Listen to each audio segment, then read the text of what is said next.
सधैँको श्रृङ्खला जस्तै श्रृङ्खला अन्तर्गत रोन्डा ब्राइनले लेखेको द म्याजिक भन्ने बुकबाट आज म अर्को च्याप्टर लिन गइरहेको छु। त्यो च्याप्टरको नाम चाहिँ एउटा जादुई किताब भनेर रहेको छ मित्रजन। म यसलाई हजुरलाई सरसर्ती पढेर सुनाउने छु र भोलिदेखि हाम्रो प्र्याक्टिकल सुरु हुन्छ।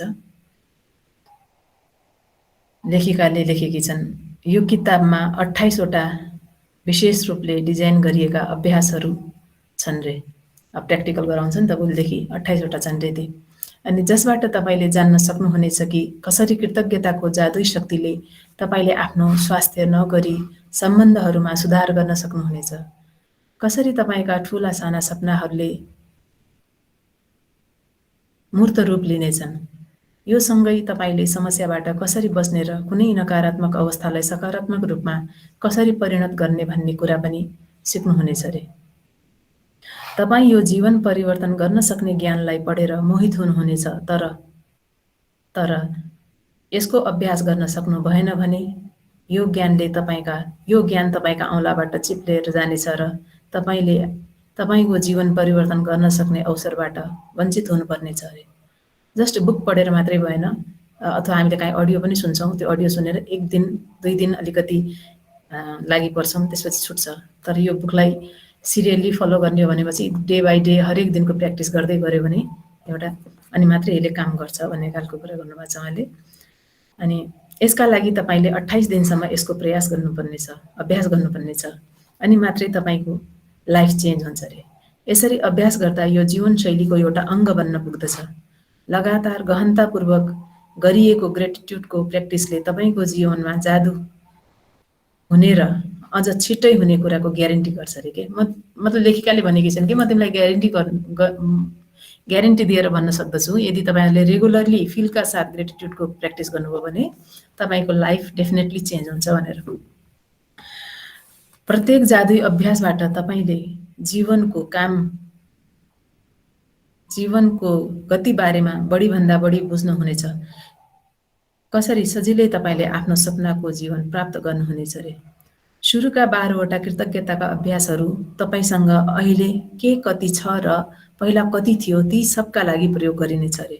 सुरुको 12 वटा अभ्यासमा चाहिँ हामीले अहिले हाम्रो कुन अवस्थामा छौँ र योभन्दा अगाडि हामीले खर्च गरेको पैसा, खाना, कहीँ घुम्न गएको त्यो आनन्द, परिवारसँगको राम्रो सम्बन्ध, विभिन्न सबै सेक्टरहरूमा यो अगाडि उहाँले भन्नुभएको छ कि त्यो सबै कुराहरूको लागि पहिला जो हामीले खर्च गरिसक्यौँ त्यसको लागि पनि पहिला हामी थ्याङ्कफुल हुनुपर्छ अरे। अनि अहिले जे छ त्यसका लागि पनि हामी थ्याङ्कफुल हौँ। अनि किनकि जबसम्म तिमी आफूले पहिला प्राप्त गरेका र अहिले आफूसँग भएका कुराप्रति धन्यवाद दिँदैनौ तबसम्म जादुले राम्ररी काम गर्दैन। यी पहिले गरिएका 12 वटा अभ्यासले कृतज्ञताको जादुलाई तीव्र गतिमा सेट गरिदिन्छ अरे। अनि आगामी 10 वटा जादुई ग्रेटिट्युडका अभ्यासहरू चाहिँ तपाईँका चाहना, सपना, तपाईँका सम्पूर्ण इच्छाहरूका लागि हुनेछ अरे। जब हामीले 12 वटा अभ्यास सिकाउँछौँ त्यसपछिका 10 वटा चाहिँ हामीले जीवनमा के चाहेका छौँ त ती सबै कुरा हामीले मेनिफेस्ट गर्न सक्छौँ। अनि यी 10 वटा अभ्यासबाट तपाईँ आफूले चाहेको सब थोक पुरा गर्न सक्नुहुनेछ। तपाईँ आफ्नो जीवनको परिस्थितिहरू कसरी परिवर्तन हुँदैछ भन्ने देख्न सक्नुहुनेछ। अन्तिम 6 वटा अभ्यासले तपाईँलाई पूर्ण रूपले नयाँ लेभलमा लानेछ, जहाँ तपाईँको शरीरका प्रत्येक कोषहरू पनि ग्रेटिट्युडले भरिपूर्ण हुनेछन् रे। तपाईँ यसपछि अरूको जीवनमा यसको अभ्यास गरेर कसरी उनीहरूलाई सुखी बनाउन सकिन्छ भन्ने कुरा पनि जान्नुहुनेछ अरे। यी प्रत्येक अभ्यासहरू तपाईँको जीवनमा फिट हुने गरी तयार पारिएका छन्, चाहे त्यो काम गर्ने दिन होस्, बिदाको दिन होस्। ग्रेटिट्युड पोर्टेबल हुन्छ रे। यसलाई तपाईँले जहाँसुकै क्यारी गरेर लान सक्नुहुन्छ अरे के। तर भन्नेले अब धन्यवाद त जहाँ गएर पनि भन्न सकियो नि त।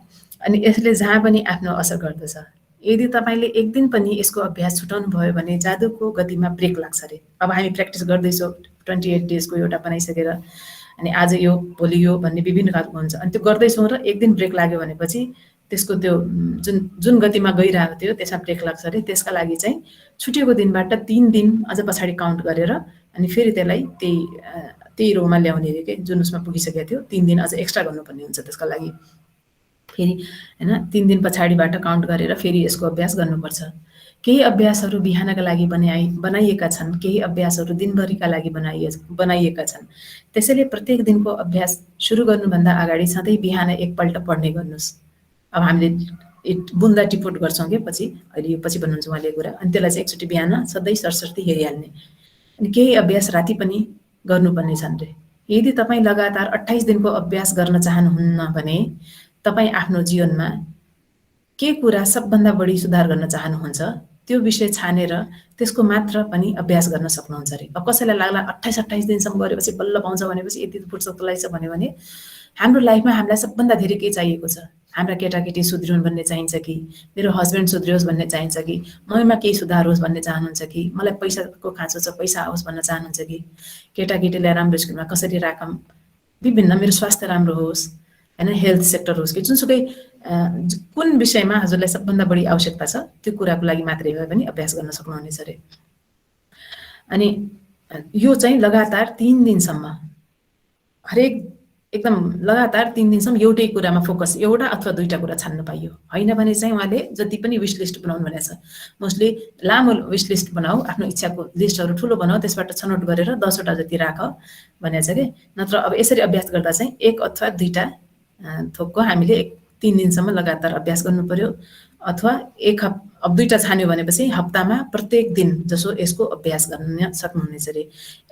यसो गर्दा तपाईँले एक अथवा दुईटा कुराको लागि मात्रै गर्न सक्नुहुन्छ र यसले केही समय अवश्य लिनेछ तपाईँले चाहेको कुरा प्राप्त गर्नमा अरे। अब रेगुलरली यिनीहरूले भनेअनुसारको फलो गर्दै 28 दिन गर्ने हो भने चाहिँ छिट्टो मेनिफेस्ट हुन्छ भनेपछि यसरी गर्दा चाहिँ अलि ढिलो हुन चाहिँ हुन्छ अरे। अब 28 दिनपछि भनेर लेख्नु भएको छ, लगातार 28 दिनको अभ्यास सकाएपछि तपाईँले कुनै विशेष कुराको लागि अलग्गै प्रयास गर्न सक्नुहुनेछ, जस्तो कि गुड हेल्थ, जब, पैसा, रिलेसनसिप अथवा यत्तिकै किताब खोल्दा। अब तपाईँले 28 दिनसम्म लेखिकाले एक दिनमा एउटा भने आउँछ, अर्को दिनमा अर्को भनेको हुन्छ, त्यो अनुसारले चाहिँ फलो गर्दै त्यसलाई प्र्याक्टिस गर्दै लानु भएको छ, त्यो सिद्धिसक्यो होइन, कम्प्लिट भइसकेपछि अब चाहिँ के गर्ने भन्दाखेरि आफूलाई अझ के चाहिएको छ, पैसा धेरै चाहिएको छ भने पैसा कसरी मेनिफेस्ट गर्ने भन्ने तरिका यसमा दिएको छैन, त्यो अथवा हेल्थ बिग्रिरहेछ, हेल्थ कसरी सुधार्ने भन्ने भएको छ, अथवा केही पनि छैन भनेपछि जस्ट बुक क्लोज गर्नु अनि यसरी ऱ्यान्डमली खोलेर हेर्नु, जुन च्याप्टरको जुन पाना खुल्छ त्यो नै छन्, त्यो चाहिँ अझ बेस्ट हो अरे कि। त्यसरी गर्दाखेरि चाहिँ अनि त्यो पानामा जुन लेखेको छ, जे विषय लेखेको छ त्यसको अभ्यास गर्नु अझ राम्रो हुन्छ अरे। यी अभ्यासहरूलाई दोहोऱ्याइ गर्दै गर्नुहोस्, जसले गर्दा तपाईँको चेतनामा यो दरो गरेर बसोस् र यो तपाईँको एउटा हेबिट नै बनोस्।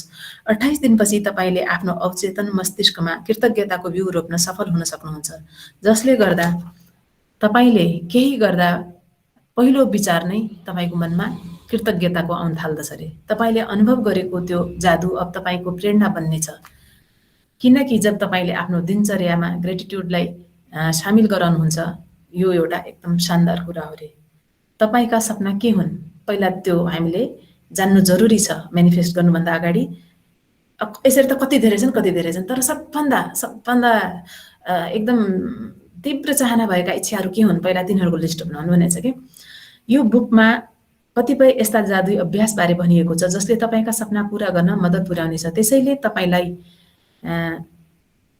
के कुरा सबभन्दा धेरै चाहिएको छ त्यसमा क्लियर हुन जरुरी छ अरे। एउटा कपी पेन लिएर अथवा कम्प्युटर नजिकमा, कम्प्युटरमा पनि यो लिस्ट बनाउन सक्नुहुन्छ, नभए पेन लिएर कपीमा पनि लेख्न सक्नुहुन्छ कि आफूलाई सम्पूर्ण एरिया, हेल्थ, मनी, यस्तो जेसुकै सम्पूर्ण एरियालाई समेट्ने गरेर के चाहिन्छ ती कुराको एउटा लिस्ट बनाउनुहोस् र उक्त कुराको प्रत्येक डिटेलबारे सोच्नु। जस्तै तपाईँ आफ्नो ड्रिम जब चाहनुहुन्छ भने त्यसमा कस्तो खालको जब हैन, अनि त्यो पायो भने तपाईँ कस्तो फिल गर्नुहुनेछ, कुन कम्पनीमा कस्ता खालका मान्छेसँग कति घन्टा काम गर्न रुचाउने, मेरो अफिस कस्तो हुनेछ, कति तलब पाउनेछु र आफ्नो उक्त नोकरीमा के कुरा अझ एक्स्ट्रा एड गर्न मन लाग्छ, त्यो सबै बारे इमेजिन गरेर त्यो पनि खुलाउनु रे कि। यदि राम्रो जबको लागि तपाईँले मेनिफेस्ट गर्न लाग्नु भएको छ भनेपछि मलाई त्यो सम्बन्धी डिटेल सबै आफ्नो मस्तिष्कमा पनि बनाउने, भिजुअलाइज गर्ने अनि लेख्ने पनि के। यस्तो स्टाफ होस्, यस्तो बस होस्, यस्तो अफिस होस्, यहाँबाट यति टाढा होस्, यति नजिक होस्, मेरो स्यालेरी यति होस् भनेर सबै डिटेल त्यसमा खुलाउनु रे। अनि यदि तपाईँलाई आफ्ना केटाकेटी पढाउन पैसा चाहिएको छ भने त्यो सम्बन्धी पनि सम्पूर्ण डिटेल सोचेर लेख्नुहोस् रे। कुन स्कुलमा पढाउने, त्यसको लागि लाग्ने खर्चहरू जस्तो फिस, खाना, लुगा, ट्रान्सपोर्टेसन, जसले गर्दा तपाईँलाई एक्ज्याक्टली कति पैसा चाहिन्छ सो बारेमा थाहा होस् रे। यदि तपाईँ कतै यात्रा गर्न चाहनुहुन्छ भने कुन देशमा यात्रा गर्ने, कसरी, कुन साधन प्रयोग गरेर जाने, त्यहाँ के हेर्ने, त्यहाँ कुन होटलमा बस्ने, इत्यादि सम्पूर्ण कुराहरूको पनि यसरी नै सोच्ने। यसै गरी उहाँले धेरै उदाहरण दिनुभएको छ, जीवनसाथीको चाहियो भनेपछि यस्तै यस्तै यो, अब त्यो धेरै लामो नजाउँ होइन। अनि त्यस्तै पछि हामी प्र्याक्टिस गर्दा आइहाल्छ त्यो कुराहरू। अनि लेखिका भन्छन्, म जोड दिएर भन्छु कि आफ्नो सम्पूर्ण जीवनका लागि चाहिने कुराको लिस्ट बनाउनुहोस् रे के। तपाईँ यसो गर्नु कि हाम्रो लाइफ लङ हामीलाई के चाहिहाल्छ, यो वर्ष त यो चाहियो, अर्को वर्ष के चाहियो, अर्को वर्ष भनेर लामो समयसम्मको लिस्ट पनि बनाउन सक्नुहुन्छ अरे। आफ्नो सम्पूर्ण जीवनका लागि चाहिने कुराको लिस्ट बनाउनुहोस्। अनि बनाउनमा चाहिँ एकछिन टाइम दिएर बनाउनुहोस् रे के, त्यसमा अल्छी नगर्नुहोस् रे के। अनि हरेक साना ठुला कुराहरूलाई त्यसमा लेख्नु। यो समय, यो वर्ष तपाईँलाई के चाहिन्छ। यदि तपाईँले अरू कुरा सोच्नुहुन्छ भने पनि ती सबलाई आफ्नो लिस्टमा थप्दै जानुहोस्। एकचोटि लिस्ट बनाइसकेपछि फेरि अर्को केही कुरा अझ आयो दिमागमा भनेपछि त्यो लिस्टमा थप्दै जानुहोस् रे। र जे प्राप्त गर्दै जानुहुन्छ तिनलाई चाहिँ लिस्टबाट काट्दै जानुहोस् रे। म्यानिफेस्ट अवश्य हुन्छ रे के। अनि हामीले जे कुराहरूको लिस्ट बनाएको छौँ, जे हामीलाई पुग्दै गयो त्यसलाई काट्दै अनि फेरि अरू के थप्नु छ भने थप्दा नि हुन्छ। अनि लिस्ट बनाउने सजिलो तरिका चाहिँ त्यसलाई विभिन्न श्रेणीमा भाग गर्ने। जस्तै स्वास्थ्य र शरीर, करियर र काम, पैसा, सम्बन्ध अलग अलग भाग लगाउने। अब व्यक्तिगत चाहनाहरूमा के राख्ने त, भौतिक वस्तुहरूमा के चाहिन्छ हामीलाई। अनि यो लिस्टमा सम्बन्धित क्षेत्रका कुराहरू थप्दै जाने। जस्तो अब पैसा चाहियो त पैसा के को लागि चाहियो त, म यो किन्ने हो, कार किन्छु, घर किन्छु, अथवा कहीँ जमिन किन्छु, यस्तो केही पनि कुराहरू त्यसमा तल थप्दै जाने। त्यो अलग्गै लिस्ट भयो होइन। अब यस्तो स्वास्थ्य र शरीर भयो भने मेरो स्वास्थ्यमा अब के रोग लागेको छ भनेपछि यो रोग निको होस्। त्यसपछि म यसरी अरू पनि स्वास्थ्य सम्बन्धी के सुधार गर्न चाहनुहुन्छ आफ्नो शरीरमा। मोटी हुनुहुन्छ भनेपछि पातली हुन खोज्नुभयो होला, पातली हुनुहुन्छ भने मोटी, त्यो पनि सबै लेख्ने के। अनि यस्तो सबै डिटेल गर्नुहोस्, थप्दै जानुहोस्। पछि यो लिस्टमा सम्बन्धित क्षेत्रका कुराहरू थप्दै जानुहोस्। जब तपाईँ आफूलाई चाहिने कुरामा स्पष्ट हुनुहुन्छ, कृतज्ञताको जादुलाई एउटा निश्चित दिशा दिन्छ अरे कि। नत्र भने कति पहिला आफूमा ढुक्क हुनु पऱ्यो कि मलाई यही चाहिएको हो भनेर फोकस्ड, आफ्नो दिमाग चाहिँ त्यहाँ फोकस्ड हुनु पऱ्यो कि मलाई यही चाहिएको भनेर त्यो एकदम क्ल्यारिटी हुनु पऱ्यो। होइन भनेपछि त के अलमल जस्तो भयो भने त्यो युनिभर्सलाई हामीलाई दिनुलाई पनि अप्ठ्यारो कहिले के भने जस्तो हुन्छ। एकदम एकाग्रताका साथ के भने अब एउटा फोकस्ड हुनु पऱ्यो कि एउटा चिज पहिला यति कुरामा चाहिँ यति त मलाई जसरी भए पनि चाहिएको छ भन्ने खालको हुनु पऱ्यो कि क्लियरिटी हुनु पऱ्यो त्यसमा।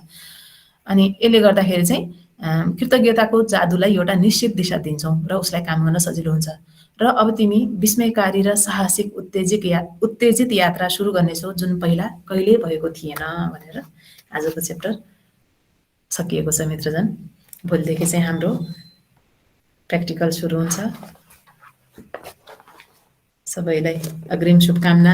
अब हामी हाम्रो जीवन एकदम सजिलो सुखमय बनाउनेछौँ ध्यान साधना गर्दै। आफूलाई के चाहिन्छ सब कुरा जति पनि माग, त पहिला पनि भनेको थियो नि युनिभर्सले, माग म तिमीलाई पुर्याउँछु, तिमी तर ध्यानको लागि समय निकाल, ध्यान चाहिँ गर्दै गर, तिमीलाई नपुगेका कुराहरू म दिन्छु।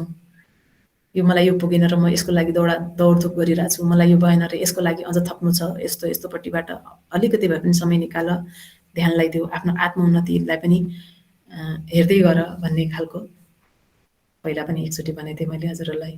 त्यही कुरा यसमा छ कि अब हामीले जे चाहियो सजिलै आरामसँग पाउँछौँ। अब 4-5 घन्टा गरेर थोरै पाउँथ्यो भनेपछि जे पाउँथ्यौँ त्यो कुरा अब हामीले 1-2 घन्टा गर्दा पनि पाउन थाल्छौँ अरे कि। यिनीहरूको भनाइअनुसार चाहिँ लेखिकाको सम्पूर्ण जीवन चेन्ज भएको छ। हामी पनि प्रयास गरी हेरौँ। कोही फ्रेन्ड केही भन्न चाहनुहुन्छ? आज यहाँ माया हमाल भन्ने म्याम आउनु भएको छ। मेरो साली। ए हजुर थ्याङ्क यू। एकचोटि भिडियो नमस्ते नमस्ते नमस्ते। थ्याङ्क यू आउनुभएकोमा हजुरलाई धेरै धेरै धन्यवाद। धेरै राम्रो गर्नुभयो हजुर।